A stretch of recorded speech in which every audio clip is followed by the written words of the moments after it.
Hello and welcome to Assorted Meeples. I'm Philip the Meeple on duty with the rest of the crew today, as this is the monthly Meeple.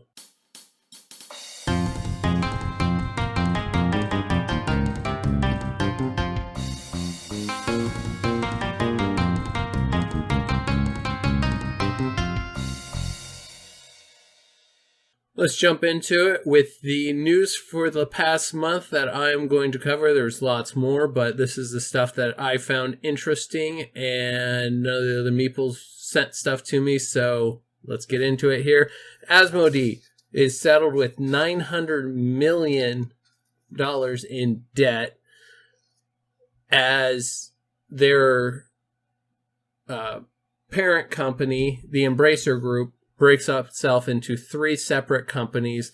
The first one being a AAA studio conglomerate, the second one being a AA to indie game developer, and the third one is Asmodee, being a board game branch of all their operations.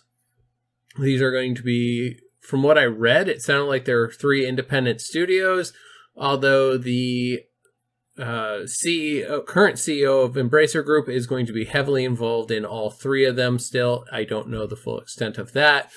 But yeah, that one really sucks. And I'm sorry, this smug look of the CEO's face on the pictures they showed, I'm just like, God, he looks like the epitome of evil. 1,400 layoffs. 7 studios closed and 29 games canceled in the Embracer Group in the past year. And he has the nerve to say some of the blame should be his. I'm sorry, you're a CEO. That's what you're there for. You take the blame when shit hits the fan. So own up, realize you suck at your job, get people working. Sorry, that was a rant. That's Callahan's job. Another big one, Goliath is a game company. It's not Goliath Games, it's just Goliath. Buys Lucky Duck Games. Now, Goliath is, for those who don't recognize the name, they are a background name, but they are a huge, huge publisher. Like, you're not going to see their name on the side of a box, but they own a lot of brands. And they picked up Lucky Duck Games, which has a lot of very interesting and unique things that they do. They do a lot of app-driven games as well for campaigns and things like that. They run quite a few Kickstarters, and they have a very good name, and they put out really good games. Lucky Duck is somewhat of a big name in the industry, so I'm curious how this one works out, because Goliath bought Prospero Hall, which had the Funko Pop rights and Funkoverse and things like that. And they immediately dumped all the personnel to take the IPs and do what they wanted with them. So while this isn't a bad thing, this is also a huge red flag at the moment, kind of like when Asmodee bought Board Game Arena a couple years ago, where everybody's like, I'm not sure, and it's working out. Another article I found really interesting, Hasbro has invested $1 billion in video games, and that includes 4 AAA studios where they see their primary revenue stream, especially with games going well like Baldur's Gate 3 and a couple others. They see that as their way forward, and I'm not sure it is. So we'll see how long this 100-year company continues to go with the rate of failure that they're going at. So, but that's just from my perspective. Let's bounce over to the business end and see what he's been up to for the last month. Thanks, Phil. So, updates this month are going to be kind of a snapshot of what's coming in the future from me for the Meeples. We finished up the Phoenix Wright trilogy at the end of April, which, excellent. I had a great time playing through that. I'm excited for the Apollo Justice trilogy to go on sale at some point in the future so that I can pick that up and keep the court shenanigans coming in future streams. However, we're going to take a break from longer games for a week or two, kind of do a little intermission, keep things fresh. I picked up a couple games on Steam, one of which was Crab Champions. I've heard a lot of good things about it from a couple of our patrons, Kronos and Fuzzybox. Have been playing an awful lot of it. I'm very excited to break that out and see what sort of fun crab battles are. I imagine it will be shenanigans and chaos, and I'm completely here for that. After that, I plan to make the next Long Tuesday game after some chat with our community tonight while I was streaming a Link to the Past randomizer. It will be Fallout New Vegas. I have not played very much Fallout in the past. I've got maybe an hour of Fallout 3 to my name. So Fallout New Vegas is going to be pretty much new territory for me. I'm going to have to do a little research into mods to make sure it doesn't break in the first hour. Shane's warned me that's a possibility. But I'm excited to break that out. I want to learn more about the lore of that game since I've had so much fun playing the Magic the Gathering deck headed by Mr. House, President and CEO. The deck has been a blast to play during our Commander nights. It isn't overly busted, but definitely powerful enough to hang out with a lot of the more optimized decks, which I'm completely here for from a dice rolling deck. It's pretty great. Another bit of news that I revealed on stream, but for those who missed it, there will be new emotes coming to our Twitch channel very soon, and by extension, our Discord, assuming the Discord handles animated emotes reasonably well. Very excited to break those out. I'm working with an artist to custom create those. I'm hoping to have those up and running by the end of next month. They are going to be a number of nods to in-jokes for the community, as well as references to a few things various people like or are known to react to. I'm very excited to share those with everyone once those are ready, so keep an eye on the Twitch channel. There will be a bunch of more emotes to pick up with your subs, because I like giving you value with your value. And finally, we are actually going to be looking at giving this room that I'm filming in right now a bit of a makeover. Something to make it a little easier on us to get proper lighting set up and film our board game nights, as well as possible other projects in the future. I'm going to have an electrician come in and take the fan out that's above me here, so we don't have light just directly beaming down on us. Probably do some cove lighting around the room so we can diffuse the light and not have as much glare. And I'm hoping to run a couple, maybe 3 bars up toward the ceiling so that we have a place to mount our cameras and our microphones and our lights. Kind of do it all professional-like, so we've just had the first couple consultations for that. I'm very excited to get that moving for the Thursday night streams. Apologies in advance if there's a little bit of disruption, but we will do our best to communicate that in our Patreon Discord, which, by the way, check that out. Link in the description below. Best dollar a month you'll spend all month, I guarantee it. And back to you, Phil. That's pretty much all I've got. Thank you, Brayden, for that shout out to our Patreon supporters and to our Discord members. Madclaw, Trident Dragonite, Tribbles, Fuzzbox, Kronos, and Beelzebuddy. Thank you guys for supporting us above and beyond. You guys are what help us keep creating content on a continual basis. Your support means the world to us. So, if you're not already, there's a link in the description. Dog gets you in the Discord. Best non-toxic gaming community out there. Moving on, we're going to bounce it over to Shane now and see what he's doing in his corrupted little corner. Welcome to the monthly Meeple update. Anyhow, gaming news. So, gonna be a pretty quick one for me here, but Planet Crafter. Some of you who were around 2 years ago kind of remember my article, my video playthrough.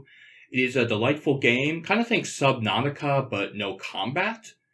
But it is kind of an indie game based on that premise where you get put on a planet and you get all these cool terraforming tools, and then you don't think about planning, so you build your base where you start at the bottom of a crater, and then you flood yourself out when you create rain and have to start all over 15 hours in because you flooded your base.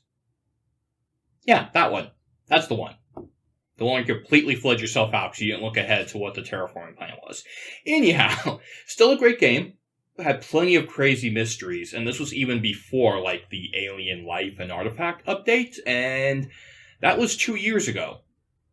And that was way in kind of the alpha beta stage, but the 1.0 version of Planet Crafter is out now, so if you haven't jumped on that for kind of outer space, cozy, terraforming enjoyment, highly recommend it. That is one of the most enjoyable games I have played the last 2 or 3 years, and you can actually get the full version now, and they are still adding to it. So I am looking forward to firing that up. If that sounds like your thing, Planet Crafter, definitely check it out. The second thing, Potion Permit. That is a game, another cozy game. It's one that I saw and I was kind of interested in, but it's kind of the Stardew Valley genre, but instead of being a builder like in Portia or a farmer like in Stardew, you're an alchemist. So you're making all the medicines to make the villagers who keep getting diseased and injured at an incredibly baffling, consistent rate. Small town island life is rough, I guess. And you have to make them healthy and gather resources and apparently scrub your profession's reputation clean because, to quote another YouTuber on a different topic, the previous chemist before you, he done fuck up. And so you get to play cleanup duty two decades later. Fun game. Is a bit of a smaller world, so if you like the RPG cozy games, the ones with a really expansive world, this might seem a bit small for you, but if it's all about the quality of gameplay and kind of getting to know the villagers, kind of expanding your options, it's a neat little title. There's something different. Now, Potion Permit, if you find it on sale, it's definitely worth a pickup. It's a pretty good one to add to the list. Gives you a nice balance with Graveyard Keeper, Stardew, some of the others there. Speaking of Stardew, Green Rain. It is awesome. Mutant trees. So freaking weird. It never ceases to amaze me how Concerned Ape can do an update to a game you consider next to perfect, and then it becomes, like, more perfect on a massive scale, and it still somehow feels like it fits in, like this was the entire game from the beginning. Like, that is a level of talent that is, frankly, unfathomable, and he does it again. So if you haven't fired up a new Stardew file to enjoy the new changes, you should absolutely do that. Except Tribbles. She should get off her addiction. It makes me feel bad. I didn't mean to be your cozy game heroin dealer. And finally, a little bit of news. The tabletop RPG system Nathan and I are developing, we have moved to developing mechanics. So it is going to be a primarily D12 based system. We are really excited to take kind of an original, kind of different spin on how features, feats, gameplay, dice work, and we feel like we've come up with some really original ideas that are going to play in a really interesting type of way. So that is always in development in the background, and beyond that, Phil, back to you. Thank you, Shane, for that. I have actually been playing a buttload of games. I've been putting hours into Dinkum, and it is absolutely fantastic. I look forward to getting the video edited up for people and diving even deeper because, my gosh, there's so much to that game. I love that the cozy genre has gone from just a few solid titles to I do not have enough time in a week to play this and sleep and feel like I've done enough playing time. I have started getting into a few games on the Switch. The Switch ran a really good sale. Wargroove, Ori and the Blind Forest, and Will of the Wisps went on sale, so I picked those up. Both, from what I've played, are absolutely fantastic games. I look forward to diving into them more. Wargroove I picked up so my kids can start learning some tactical games, which they're at the age where I think it's a really good thing for them to do, learn the balance between board games and video games and all of that. I'm going to flash up on screen now a complete game of King of Tokyo that my wife and I played, where she absolutely dismantled me through the course of like 4 rounds. I have never been beaten that badly in King of Tokyo, even at the Assorted Meeples table. This was on level with, I was both impressed and pissed at the same moment that everything fell the way it did. I'm quite proud of my wife because she took the card I was going to take and she absolutely crushed me with it. All right, we're going to swing over to Old Man Callahan and see what he's yelling about right now. Thank you, Phil. Not much going on in the way of gaming for me. Just 2 things. 1, I have started tracking my wins and losses against my wife. And it is literally dead even. We have played 10 games so far. We're 5-5, and what we found is that whoever goes first in a heads-up match wins. So, I'm going to have to start playing dirty. I think the gloves got to come off. I got to get at least a 5% edge in there. Just, might cause a little bit of difficulty there, but I think it's gonna play out. And just doing things like reserving cards that I know that she's going to need. She'll get angry, but she'll get over it. Number 2, the Mothership Kickstarter completed, which looks like it's a TTRPG, so tabletop. It is a sci-fi horror-based game, and it looks like a complete meat grinder. Like, you build your characters to die. They're going to not survive long, and it looks great. Think deep-seated aliens, right? Like, where there's just this creature that is just superior to live in space in every way, and you're outclassed and outgunned and have to survive it. It looks really interesting. The rule book itself does not look that complicated, so I'm interested in diving into it and seeing it, comparing it to other systems there. I like sci-fi, right? Really into that as a setting. And lately, the group that I play with has been more into horror games and horror aspects than they otherwise would. So I think it might be a good fit, and I'm really excited to try that out.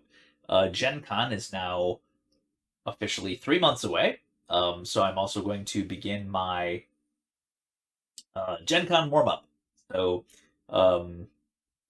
get in shape, start walking more every day, even lifting weights, and doing physical therapy on my ankle, which I hurt a while back and it never fully recovered. A lot of ground to cover there. So that is it. Just a quick update as what's going on in my life. Feel free to hit me up on Discord if anybody wants to. And thank you for tuning in. Back to you, Phil. Thank you, Callahan, and he is completely correct. We are 3 months away from Gen Con. Housing market is still full, which is sad. I am happy with where we have to stay, but I'd love to get downtown again, but I don't think that's going to happen. But Gen Con's 3 months away. I'm about 3 weeks out from a vacation, And that's all we have for you this week. So we will see you guys next time. Until then, have a good one. All right. Bye. You know he's going to punish you with the thumbnail. He was going to do that anyway. He has proven that he is not going to give me a good thumbnail picture, so... He did that one time. Did he? Yeah. I guess I should look at the video then. Oh well. That's fine. You'll be in good company. I'm certain Callahan will also make fun of him. Yeah, well, I realized last video we both forgot to, and we just cannot allow that to happen.